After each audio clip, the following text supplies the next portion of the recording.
Hi there.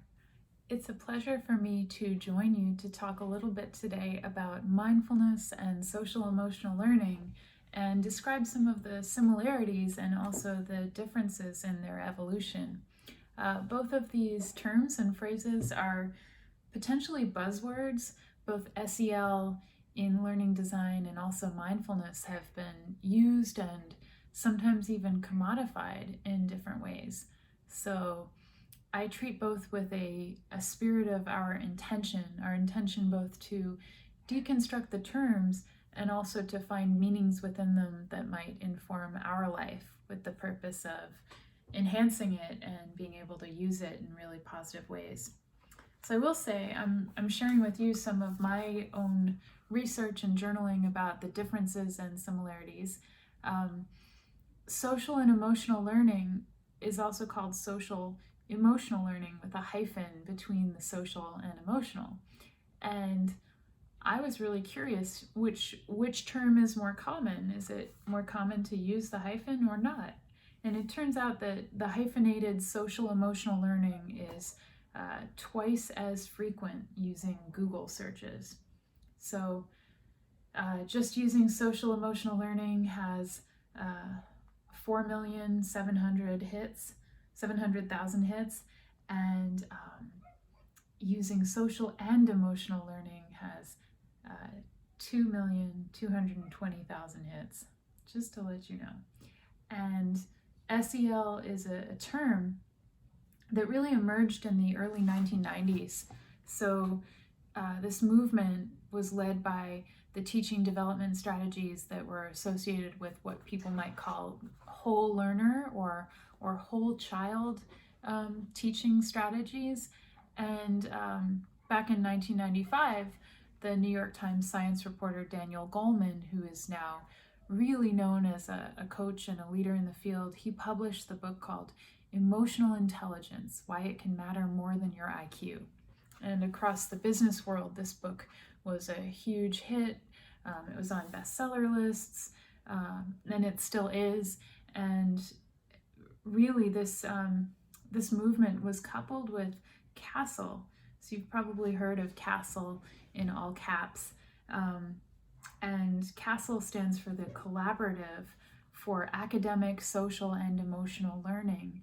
And they were based back in Yale in 1994, and then moved to the University of Illinois at Chicago in 1996. So I bring up CASEL because when people are using social emotional learning strategies, they often use the CASEL developed model or framework for those strategies, which has to do with 5 competencies. And again, if we look at the competencies, they are self-awareness, self-management, social awareness, relationship skills, and responsible decision-making. So pretty clearly, CASEL in the mid-90s was looking at this notion of emotional intelligence and how we can couple that with a social intelligence and apply it to learning as both a competency and a framework that would allow educators and learners to feel as if they are teaching to the whole learner and not simply focusing on the cognitive, the content of learning without the emotional, both regulation, management, and collective awareness of the whole system. So for me as a teacher, I have a background in both middle school, high school education, graduate education, and regardless of what age the learner's at, we all have a need to belong, we all have a need to connect, and it's my belief that we all have a multitude of stories to share and a multitude of stories to listen to as well, present within our learning environments. And so a lot of the social emotional work that I do has to do with design thinking, with creating spaces that involve empathy, spaces that involve shared storytelling, and also converting that empathetic connection into compassion, and how we both meet and greet each other in the moment, and also how we befriend ourselves in the process and feel as if our learning is amplified by those qualities of attention, awareness, agency, and authenticity. So I founded the company Mindwise, and then started to work in different learning and leadership worlds using some of these applications that have to do with that emotional intelligence. And I wanted to see, well, what does it look like in practice? Because in my teaching experience and in working with a variety of other teachers and learners, it's always a question of, okay, now what? If you have those competencies and you have those values, what does that look like actually in our learning experiences, and how can we not only find time for it, but find a meaningful way for it to connect with our curriculum and our structures. So I say that because I see the topic of SEL really closely connected to the topic of mindfulness. And sometimes they're treated as distinct topics, but they have a lot in common. So we've talked about SEL. Now, if I look into mindfulness, mindfulness for me has to do with an interconnection. So a connection inside, intra, and then also connection outside with others, with nature, with community, with the world, and eventually it even feels as if the inner and the outer worlds kind of dissolve, and so that notion of othering is something that mindfulness can help to really combat in a mindful, loving way. We start to see our similarities, and also our notion of self as a divided and separate being begins to dissolve a little bit.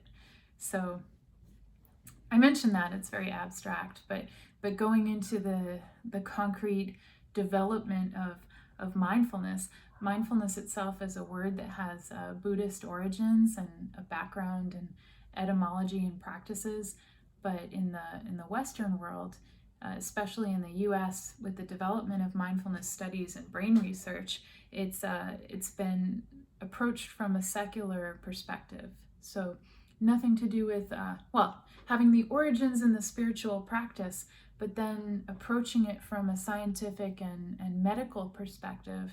In 1979, mindfulness emerged on the scene because a doctor and researcher named Jon Kabat-Zinn, who I've referred to and you might have heard of, he started doing a lot of research and working with both the brain function and people's well-being, and applying these trainings, which he was calling MBSR, so mindfulness-based stress reduction. And Jon Kabat-Zinn believed that the mindfulness training could have really wonderful outcomes for people who were in treatment programs, namely treatments for post-traumatic stress, people who were war veterans coming back from their time in active duty in a war zone, feeling as if they were having all kinds of traumas carrying. And the mindfulness, again, Jon Kabat-Zinn's definition is to be aware in the present moment on purpose without judgment. So instead of trapping and stuffing down all of those feelings and emotions that were coming up, he was teaching the mindfulness practices of awareness, being aware of that experience moment by moment, allowing it, and then teaching ways to both witness that thought and witness that moment of stress, and to really stay with it and allow it to pass without ruminating, without getting on that ride. So that long-term outcome would be that the level of stress would decrease. Short-term, sometimes in a program like that, the stress will spike in the short term because people are not used to really attending to those thoughts that had been suppressed for a while. So amazing outcomes, really positive outcomes in that program.